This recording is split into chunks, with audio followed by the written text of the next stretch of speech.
It's a community gathering, and the value that we get is really from all of us being willing to go deep and look and see what's really shaping my world and my life and the world around me. So it's a learning laboratory as opposed to a class. You don't need more information. The information that we have within us and our history all the way back through our ancestors is really going to open up the possibility of integrating those areas where we have blind spot. Part of the power of having a group is someone can hold up a mirror or share about something that's happening with themselves, and it reveals a blind spot in ourselves. We see ourselves in their sharing.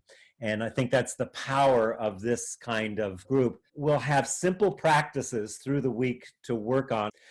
What does it mean to be a cultural mystic? This is a term that I took from one of my teachers, actually, Thomas Hubel.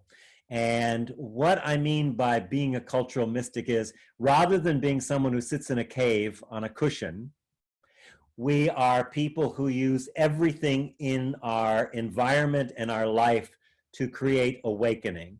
So any encounter that we have, particularly the ones that trigger us, annoy us, or disappoint us, are opportunities to actually reflect back and see, wow, what's going on in here? And we'll be able to separate the physical, mental, and emotional and relational aspects of that so that we can go underneath and see the meta conversations and narratives that are unconsciously shaping our way of being in the world. This course is a combination of the ancient mystics and shamans and medicine people from all time, and the saints and sages, and looking at the new quantum worldview that's opening up, which I talked about in the masterclass. What we're looking for is to integrate unintegrated parts of ourselves that we don't notice but that are running us.